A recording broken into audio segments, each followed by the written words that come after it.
Hello friends, welcome back to my YouTube channel. मेरे YouTube channel में आप सबका स्वागत है। गाइस, अगर आप भी यूएस वीज़ा अप्लाई करने का प्लान कर रहे हैं या फिर आप ऑलरेडी अप्लाई कर चुके हैं तो ये वीडियो आपको देखना बहुत ज़रूरी हो जाएगा, क्योंकि अभी मैं एक ऐसे अपडेट को लेकर बात करने वाला हूँ जिसके बारे में सबको जानना बहुत ज़रूरी है। नहीं तो आप ऐसी प्रॉब्लम में फंस सकते हो कि आपको समझ में नहीं आएगा कि आप प्रोफाइल ही कैसे क्रिएट करें। इंटरव्यू की बात तो बहुत दूर की है। गाइस, बहुत सारी चीज़ें ऐसी हो रखी हैं अभी फ़िलहाल पोर्टल के अंदर, जो डेली कभी कुछ अपडेशन आ रहा है, कभी कुछ अपडेशन आ रहा है। और पोर्टल में सबसे बड़ी बात यह है कि पोर्टल चल रहा है बहुत रो रो के। अगर आप उसमें कुछ करना भी चाह रहे हैं तो अगर आपको आईडी में लॉगिन करना है तो लॉगिन करने करने में ही आधे से पौना घंटा लग रहा है, क्योंकि पोर्टल में अभी अपडेशन हो रहा है। देखो, अब बात रही अपडेशन की, वो अपडेशन क्या है? वैसे आपने वीडियो के थंबनेल पर आपने देख लिया होगा जो एरर है, उस एरर के बारे में हम लोग आज बात करेंगे।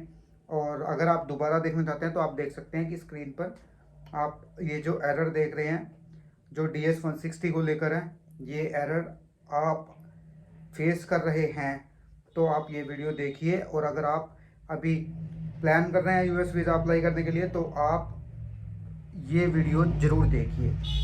दोनों ही केसेस में अप्लाई कर चुके हैं तब भी, अप्लाई करने वाले हैं तब भी, और अगर आपको ये एरर आ रहा है तब भी। गाइस, आज के वीडियो में सीधी बात, फालतू का टाइम नहीं लेंगे। गाइस, सबसे पहले तो मैं आपको ये बता दूं कि जब आप DS-160 क्रिएट करते हैं, चाहे आप किसी भी कैटेगरी से फिल कर रहे हैं DS-160, चाहे वो इमिग्रेंट है, नॉन इमिग्रेंट है, या कोई भी कैटेगरी है, आप लाइक B1 B2 लगा लो, F1 लगा लो, F2 लगा लो, C1D लगा लो, H1B लगा लो, J1 लगा लो, कुछ भी किसी भी कैटेगरी से अगर आप वीज़ा अप्लाई कर रहे हैं तो आपको एक दो चीज़ें वो बहुत ध्यान से रखनी पड़ेगी। सबसे पहली बात यह है कि अगर आपको प्रोफाइल वगैरह या DS-160 भरने का ठीक ठाक सा नॉलेज है, एकदम परफेक्ट नहीं है, आप मिस्टेक कर सकते हैं कहीं भी, तो आप किसी की हेल्प ले लीजिए, आप किसी से भरवा लीजिए जो प्रोफेशनल हो इस काम में। अदरवाइज़ अगर आपके DS-160 में और प्रोफाइल में कुछ मिसमैच हुआ जो CJ अकाउंट है, तो आपको ये सेम एरर आना स्टार्ट हो जाएगा। और अगर ये एरर आना आपको स्टार्ट हो गया तो इसमें सबसे बड़ी प्रॉब्लम क्या रहेगी आपको? देखो, तरीके तो बहुत सारे होते हैं कि इस सिचुएशन से कैसे निपटा जाए, लेकिन अगर मैं बात करूँ नॉर्मल तरीके से, या फिर आप कुछ हैक्स या कुछ भी यूज़ करते हैं, तब भी आपको कुछ परसेंटेज जो है वो टेक्निकल टीम की आपको चाहिए रहेगी सपोर्ट। देखो, जो टेक्निकल टीम होगी उसकी भी सपोर्ट आपको चाहिए होगी। और दूसरी बात यह है कि आपको खुद से भी बहुत एफर्ट लगाना पड़ेगा कि आपकी प्रोफाइल सही तरीके से बन जाए और आप DS-160 नंबर डाल के अपना फीस के लिए आप प्रोसीड कर पाएँ, ताकि उसके बाद जाके आप अपनी अपॉइंटमेंट को बुक करना चाहें। बहुत सारे स्टूडेंट्स को भी अभी ये प्रॉब्लम आई थी कि उनके DS-160 की इंफॉर्मेशन उनके पोर्टल से मैच नहीं हो रही थी। वो पोर्टल वो है जिसमें हम जाकर अपॉइंटमेंट को बुक करते हैं। तो गाइस, सीधी सीधी भाषा में बोलूँ तो इसका मतलब ये है कि आपने जो ऑनलाइन फॉर्म भरा है यूएस वीज़ा एप्लीकेशन का, और आप जिस साइट से अपॉइंटमेंट उठाने का ट्राई कर रहे हैं, अगर दोनों की इंफॉर्मेशन मिसमैच होती हैं तो आप प्रोसीड नहीं कर सकते हो। थोड़ी सी भी गलती हुई तो वो नहीं होगा ऐड।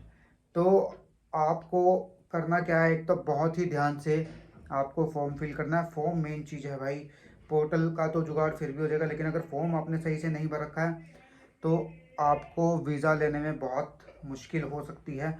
आप सही तरीके से फॉर्म भरिए। जो DS-160 है वो DS-160 भरने के बाद आपको वो सबमिट करना है। सबमिट करने के बाद ही आपने पोर्टल बनाना है। मैं बहुत साल पहले भी ये वीडियो बना चुका हूँ कि भाई इसका जो सही तरीका है पोर्टल बनाने का और अपॉइंटमेंट उठाने का, यूएस वीज़ा अप्लाई करने का, मैं स्टेप बाय स्टेप मेरे प्रीवियस वीडियोस आप जाकर देख सकते हैं। मैं बहुत साल पहले से बोल रहा हूँ ये बात कि आपका फर्स्ट स्टेप है कि आपको DS-160 कंप्लीट करना है विथ ट्रू इन्फॉर्मेशन। उसके बाद आपको सेम क्रेडेंशियल यूज़ करके आपको CGI पोर्टल पर अपना अकाउंट बनाना है, जिसमें कि आप जाकर फीस पे करके अपनी यूएस वीज़ा अपॉइंटमेंट बुक कर सकते हैं। दोनों में आपकी जो स्टेप बाय स्टेप प्रोसीजर है वो सही तरीके से होना चाहिए और सही इन्फॉर्मेशन के साथ में होना चाहिए। तो गाइज़, अभी आप समझ गए होंगे कि मैं बोलना क्या चाह रहा हूँ आपको, कि आपको जो इन्फॉर्मेशन DS-160 में आपने फिल किया है, सेम इन्फॉर्मेशन आपकी पोर्टल में भरी जाएगी। अगर आपने थोड़ी सी भी गलती कर दी या पोर्टल में एरर आ गया तो समझ लो आप फंस जाओगे भाई, क्योंकि टेक्निकल टीम की भी आपको सपोर्ट लेनी पड़ेगी। आप ठीक है, आपके पास हैक्स होंगे या कुछ भी होगा, वो काम आते हैं, ऐसी बात नहीं है कि वो काम नहीं आते हैं, वो काम आते हैं। लेकिन सबसे बड़ी प्रॉब्लम तो ये है ना कि उस वो होने के बावजूद भी आपको कुछ हेल्प लेनी पड़ेगी कस्टमर सपोर्ट से।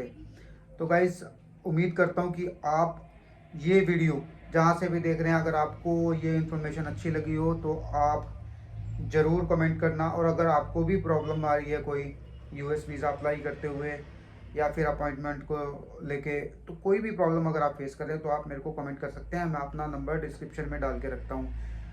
गाइस, ये वीडियो उन सब लोगों के लिए थी जो लोग यूएस वीज़ा अप्लाई करना चाहते हैं या फिर कर चुके हैं या फिर सेम एरर पे वो रुके हुए हैं।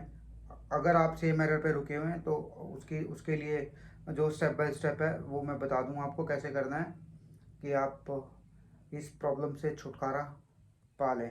एक नए वीडियो में मिलता हूँ एक नई इन्फॉर्मेशन के साथ में। तो उम्मीद करता हूँ ये वीडियो आपको ज़रूर अच्छा लगा होगा और ज़रूर ये वीडियो आपको काम आएगा।